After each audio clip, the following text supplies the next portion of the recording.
Welcome to Rewatch and Rank. On this channel, we rewatch older TV shows, provide a summary and opinion on the episode before ranking each episode against each other.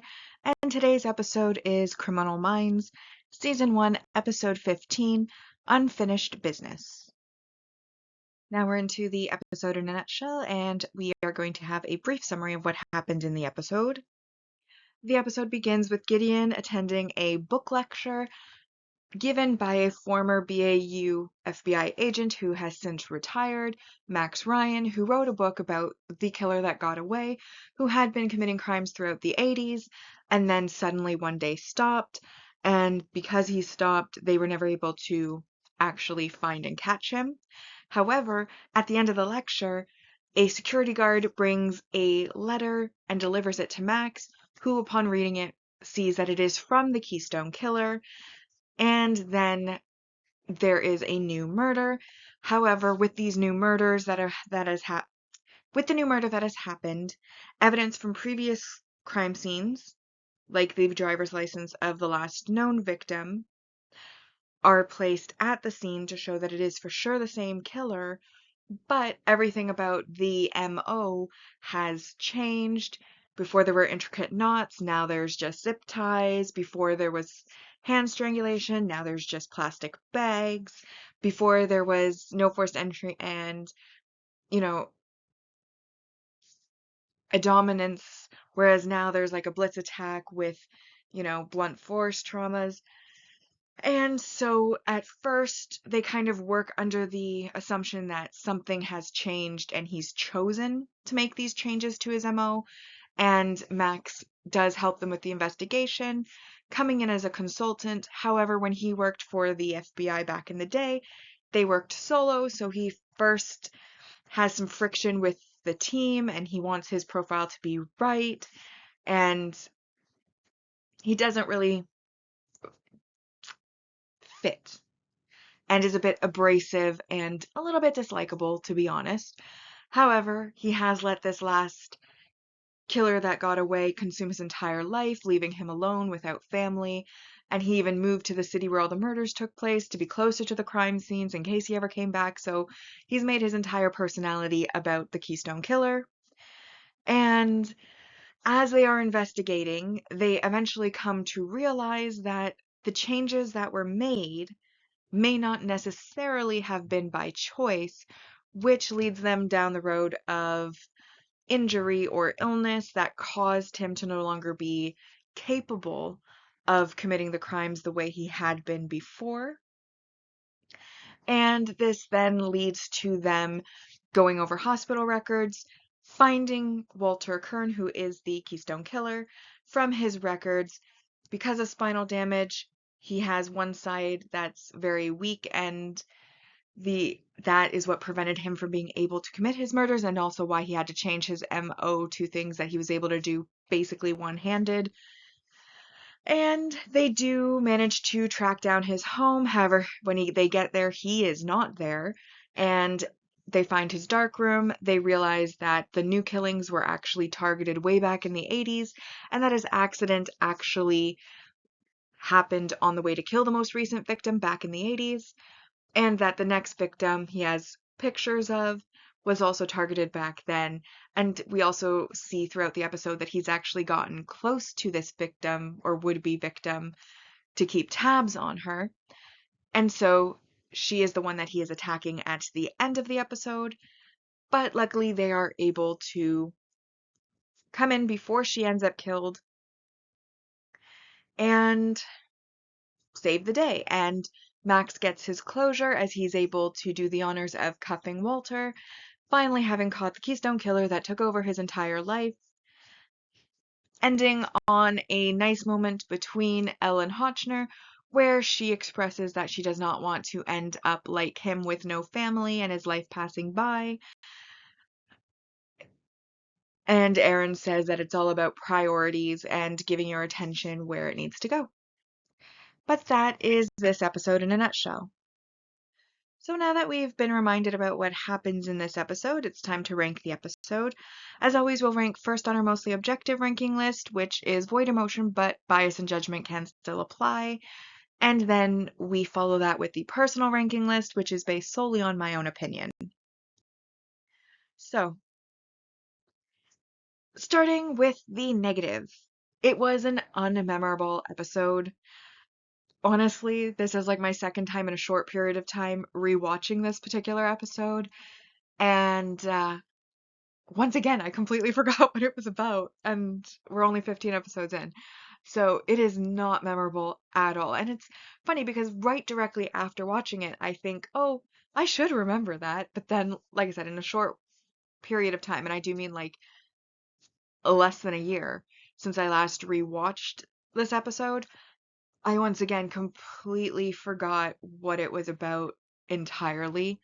Um, so it's very unmemorable, even though, like I said, having just watched it, I feel like it should be memorable. It just doesn't stick in my mind, and I know this for a fact. So that is -4 points. However, there were some positives. Obviously, we had our single episode supporting character introductions worth 1 point each. We have Max Ryan, who does not recur, and Walter Kern, who was the killer of this episode. And that brings us to 2 points, but we're -2 because we've got -4. Um, then we have the single episode supporting character development, which this is where the bias and judgment come into play because with Max, I feel like they put a lot of effort into this single episode character and gave him a whole arc and storyline and did a very good job of making him interesting and getting the audience interested. And I feel like it's such a shame and such a pity because he's only a single episode character. I feel like if he was a character that was meant to recur, they did a really good job for an introduction episode. Unfortunately, he doesn't. So, um, but because it was such a significant amount of time put into the character, he was so significant to the case, and the entire case and episode kind of revolved around him. I decided to give points for his development and growth. Starting with the development, he gets his closure. He gets to be the one to put the handcuffs on the Keystone Killer that had haunted him forever. And I think that is worth 1 point. And then we also had the single episode supporting character growth, which again is him learning how to work with the teams. You know, he starts off very jaded. He starts off taking everything personally. He starts off being pretty rude to the team and not really working well with them. He basically does not come off well, in my opinion, in the beginning of the episode. However, throughout the episode, after a few little talks with Gideon, he starts to realize how the team would be valuable. He starts to listen to the team's input and work together with the team and understand how working as a team is better than how they used to do it before, which was solo, and why the team came into play in the first place. And so I think that that shows a lot of growth, and by the end, he has worked together with everybody in order to catch the killer that he was not able to catch alone, and there is a lesson in that, I think. But because that's also only worth 1 point, we have 4 positive points, 4 negative points, and that unfortunately leaves this episode as a 0. But the lowest score that we can give to any episode is a 1. So this is a 1 out of 10 episode officially. And that brings our mostly objective ranking to in first, Extreme Aggressor, Natural Born Killer, Compulsion, The Popular Kids, The Fox, Derailed, Blood Hungry, What Fresh Hell, LDSK, Plain Sight, Riding the Lightning, Broken Mirror, Poison, Won't Get Fooled Again, and then this episode is in 15th place, Unfinished Business, and it is in 15th because when more than one episode has the same score, they are ranked in episode order. Now, my personal ranking is better than the objective ranking. Now, this wasn't, like I said, this was an episode that when I immediately finished watching it, I think I like it, but it also does not stick in my mind at all. And I pretty much forget it almost immediately, or at least within like 6 months to a year.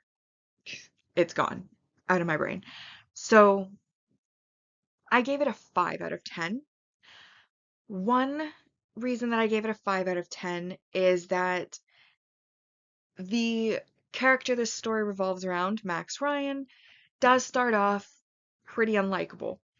And while by the end I do like him and I do think it's great that he gets his character growth and development and closure and all of that, I again say, like, if he was a recurring character, this was a perfect introduction episode because it got you to, basically attach to the character to a certain degree, that if he had continued to be a recurring character, as consultants on other cases say in the future, he would have been likable.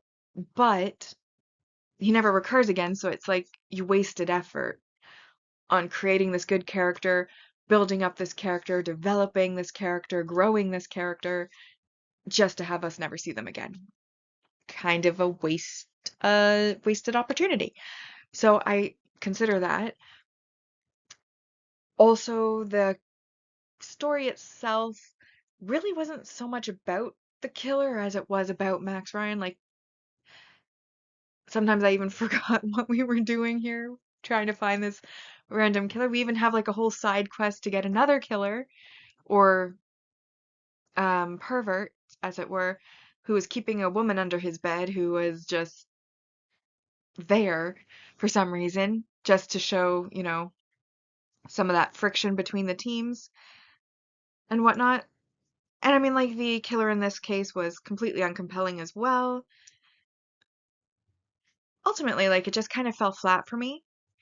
But because of the growth and the development, because of the interactions with the team, and how everything kind of had that full character arc story, I did like the episode, which is why I decided to give it a 5, because it does have its negatives, and it's mostly negative, to be honest, but it was still likable, it was still entertaining, I still enjoyed watching it. And I also think, while I didn't think it was worth points, I did also like how it got Elle thinking as well about, her future and life passing her by seeing Max, and how, he has children but he's never spoken to them, he's divorced, etc. And then going to Aaron for advice, and Aaron talking about his priorities. Like, I also liked those moments, but they were such small moments that I couldn't justify giving them points. And I can justify, however, counting them towards my personal points, which, again, is why it's a 5 out of 5. Anyways, personal ranking so far on the list is in first place Derailed, followed by Riding the Lightning, Compulsion, Plain Sight, Extreme Aggressor, The Popular Kids. This episode I put in 7th, Unfinished Business, followed by Natural Born Killer, Wet Fresh Hell, The Fox, Blood Hungry, LDSK, Won't Get Fooled Again, Broken Mirror, and then in 15th place we have Poison. And now our series ranking so far. Mostly objective ranking went up by 1, is now 79 out of a possible 220. And then the personal ranking is at 65 out of a possible 220. But with that, we've now rewatched and ranked Criminal Minds Season 1, Episode 15, Unfinished Business. Like and subscribe if you'd like to, and I'll see you in the next episode.